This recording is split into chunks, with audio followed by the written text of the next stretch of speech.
आज के इस विश्लेषण में सीधे मुद्दे पर आते हैं। हम एक बहुत ही मशहूर ऐतिहासिक ग्रंथ को बिल्कुल नए नजरिए से देखने वाले हैं। लोग अक्सर इसे सिर्फ अलग-अलग कहानियों या नियमों का एक बंडल मान लेते हैं, है ना? लेकिन असल में ऐसा है नहीं।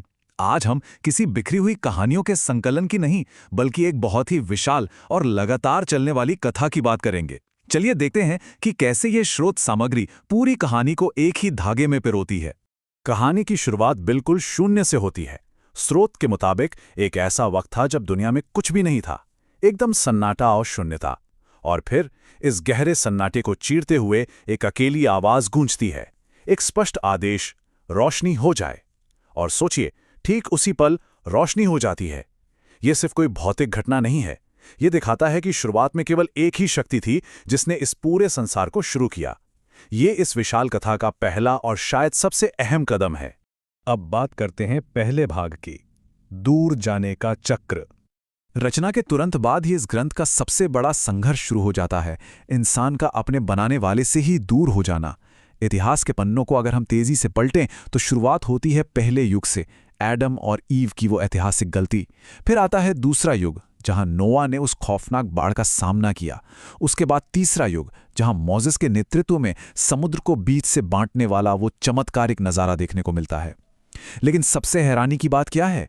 इतने बड़े चमत्कारों को देखने और इतनी बड़ी घटनाओं से बचने के बावजूद इंसान का स्वभाव बिल्कुल नहीं बदला।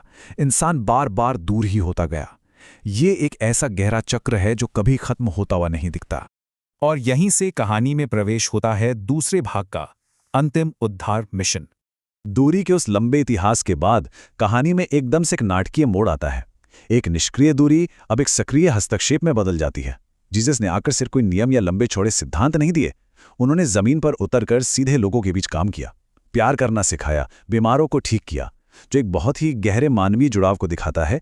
और ये मिशन अपने चरम पर तब पहुंचता है जब वे पूरी मानवता के लिए क्रूस पर अपनी जान तक दे देते हैं। स्रोत इसे एक अंतिम बलिदान मानता है, इंसानियत को उस कभी न खत्म होने वाले चक्र से बाहर निकालने के लिए चुकाई गई सबसे बड़ी कीमत।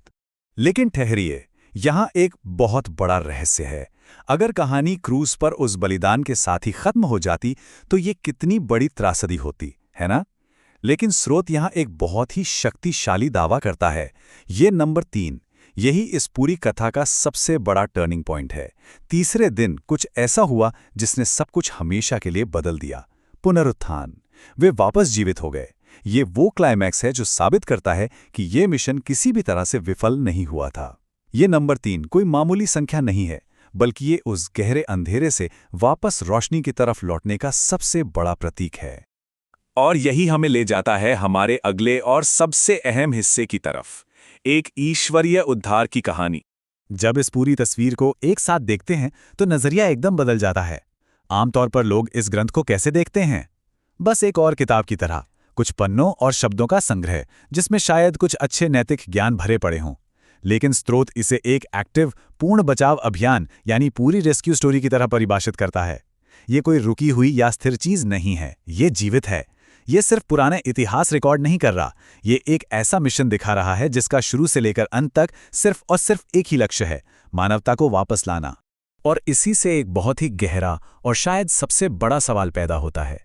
ये स्रोत सामग्री सिर्फ एक ऐतिहासिक मिशन की कहानी सुनाकर नहीं रुक जाती, ये सोचने पर मजबूर कर देती है कि क्या हर एक इंसान की जिंदगी, हर एक व्यक्ति का संघर्ष स्वाभाविक रूप से इसी एक बड़ी उद्धार की कहानी का हिस्सा है? क्या वो दूर जाने का चक्र और फिर उस बचाव अभियान की जरूरत आज भी हर इंसान के रोजमर्रा के अनुभव में कहीं न कहीं गुंथी हुई है? ये सिर्फ बीते हुए कल की बात नहीं रह जाती। ये एक ऐसा सवाल है जो इस पूरी विशाल कथा को आज के संदर्भ में देखने और गहराई से समझने पर मजबूर कर देता है।